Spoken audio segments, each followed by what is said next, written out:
গ্রাম বাংলায় এই ফলটি খুব ভালো দেখা যায়। এই চালতা, চালতা নামে পরিচিত। ইংরেজিতে বলা হয় এলিফ্যান্ট অ্যাপেল। এই চালতাটিকে কিভাবে ছাড়িয়ে নেব প্রথমে, তো সেটা দেখাচ্ছি।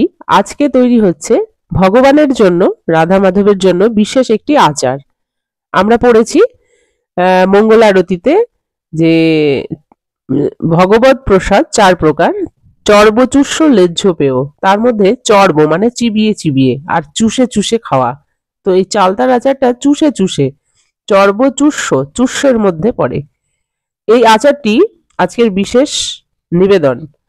তো কিভাবে বানাতে হয় একটু দেখুন, আমি দেখাচ্ছি কিভাবে চালতার আচার বানাতে হয়। প্রথমে খোসাগুলোকে ভালো করে ছাড়িয়ে এইভাবে রেডি করে নেব। তো প্রথমে ভালো করে একবার একটু বেশি জলে একবার ধুয়ে নিলেই যথেষ্ট। জলটাকে ভালো করে ঝরিয়ে নেওয়ার জন্য একটা ছাঁকনিতে রাখলাম।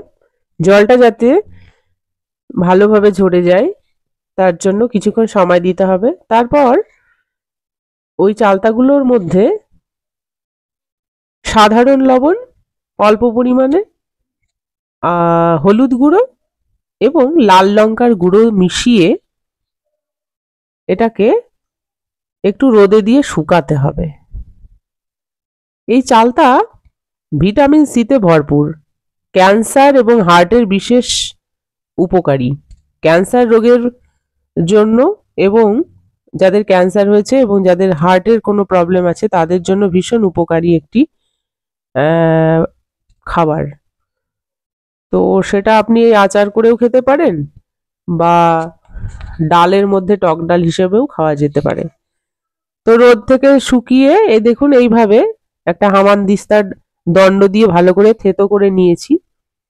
আর এখানে জিরে, ধনে, গোলমরিচ, শুকনো লঙ্কা, এলাচ, মেথি, গোলমরিচ এইগুলো দিয়ে ভালো করে একটু শুকনো কড়াই, মানে শুকনো কড়াইতে, শুকনো খোলায় একটু ভালো করে গরম করে ভালো করে ভেজে নিয়ে একটা মশলা তৈরি করতে হবে। এরপর আমাদের এখানে যেহেতু আমাদের এই বেলুড়ের এখানে আখের গুড় পাওয়া খুব দুষ্কর, তো সে কারণে ভেলি গুড় নিয়ে এসেছি। ভেলি গুড়টাকে একটু সামান্য জলের মধ্যে দিয়ে গলিয়ে নিতে হবে। তো সর্ষের তেলের মধ্যে একটা দারচিনি আর দুটো তেজপাতা ফোড়ন দিয়ে চালতাটাকে দিয়ে দিলাম।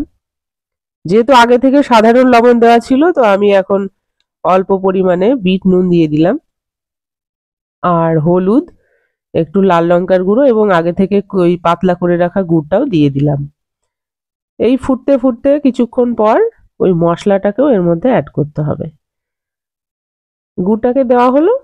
এইবার ওই মশলাটাকে যে গুঁড়ো করে রেখেছি সেই গুঁড়ো মশলাটাকেও এর মধ্যে দিয়ে ভালো করে নাড়াচাড়া করে কিছুক্ষণ ফোটানো পরেই আচারটা রেডি হয়ে যাবে।